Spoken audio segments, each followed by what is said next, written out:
how's everybody doing? This is the Comic Samurai. I want to welcome you to my next video, and tonight we're going to be continuing my series on comic books with wraparound covers. These are comics that have an image that starts on the front cover and continues on into the back cover. So let's go ahead and jump right in. This is part 2 of the series, and these are going to be the fun ones. So here we go. First up, we got this Wildstorm Swimsuit Special number 2, and it's got a beautiful cover by Jim Lee. Nobody else can draw the female figure like he can, and he nailed this one.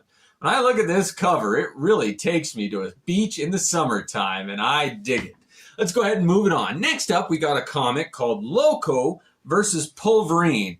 And this one spoofs that Muhammad Ali versus Superman cover, and they did a good job on it. I love looking at all those people in the crowd and trying to pick out the celebrities and the comic book superheroes and whatever else they're spoofing. But this is kind of a twofer. Not only do you get a wraparound cover, but you get an homage cover too, and I really dig this one. All right, let's move it on. Next up, we got Gumby's Summer Fun Special, put out by Comico, and Art Adams did the cover and the interior art in this one. And if you can find this one, get it. It is such a fun comic book. That Art Adams, he draws those characters like nobody else, and he just has fun when he does it. You can tell that he enjoys what he does, and this cover really does exemplify what the interior is all about. Good times and just cartoonish drawings. It's a fun one. All right, next up, we got Prophet number 1, and this one was done by Stephen Platt, and it's a chromium cover, and I like that gimmick. It really made the colors pop, and it was shiny and kind of rubbery, and it was a tougher material.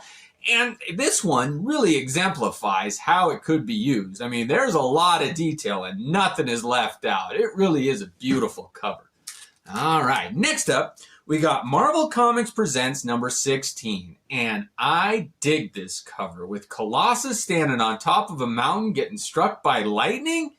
Oh, it really is a beautiful cover with those deep blues. And man, that's the one thing about wraparound covers is you don't get to see the full image very often. And I really would like that if they reproduced some of these in poster form. I'd put them up on my walls. I dig them. Next up, we got Absolution number 3. And it's got a Juan Jose Rip cover.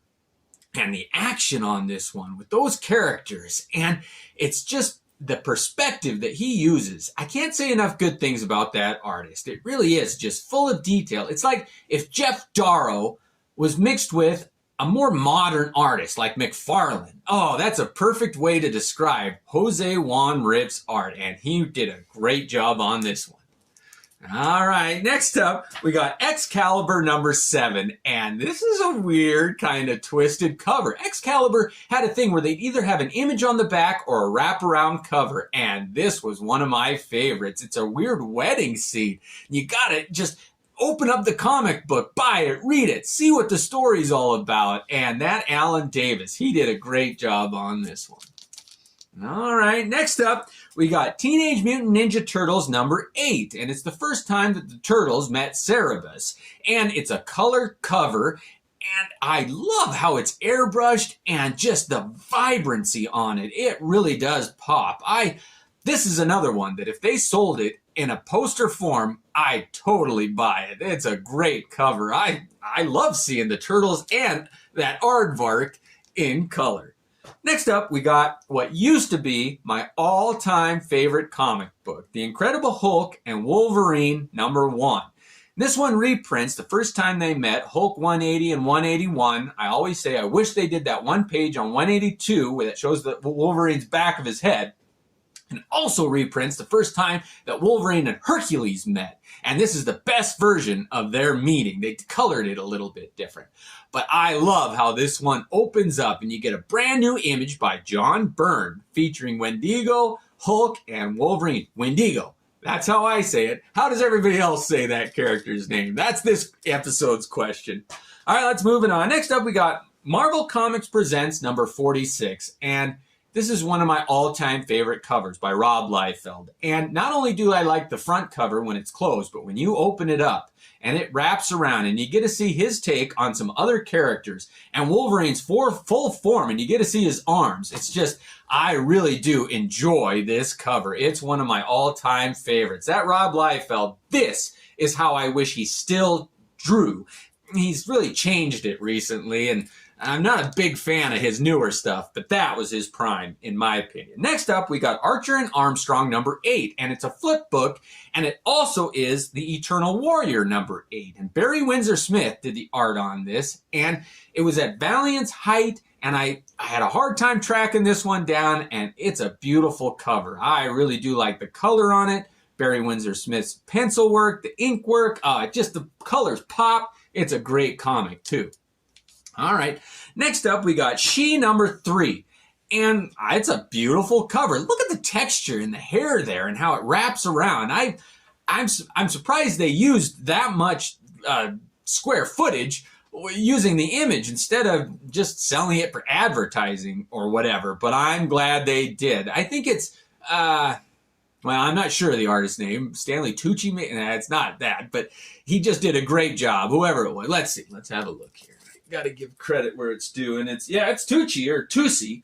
Anyway, let's move it on. Next up, we got Gen 13 number 4, and that Campbell, J. Scott Campbell, he just always does a great job. And when he first started doing Gen 13, he really had something to prove. I think he had a chip on his shoulder. He wanted to show those other Image guys that he could keep up with them. And not only did he set the pace, I think he led the pack, if you ask me. And this splash page that opens to a full wraparound cover is just one of the best examples of a wraparound cover, in my opinion. The colors on it, the dynamic poses, the different panels. Oh, it's a great, exciting cover.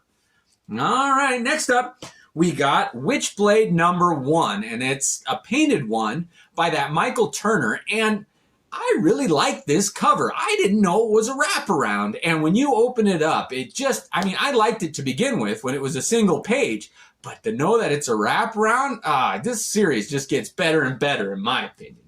All right, last one. We saved the best one for last, as we always do, and it's Marvel's Comics Presents number 70. And again, I hate shoving Rob Liefeld down everybody's throat, but he does great work sometimes, and this is one of my favorite pieces by him.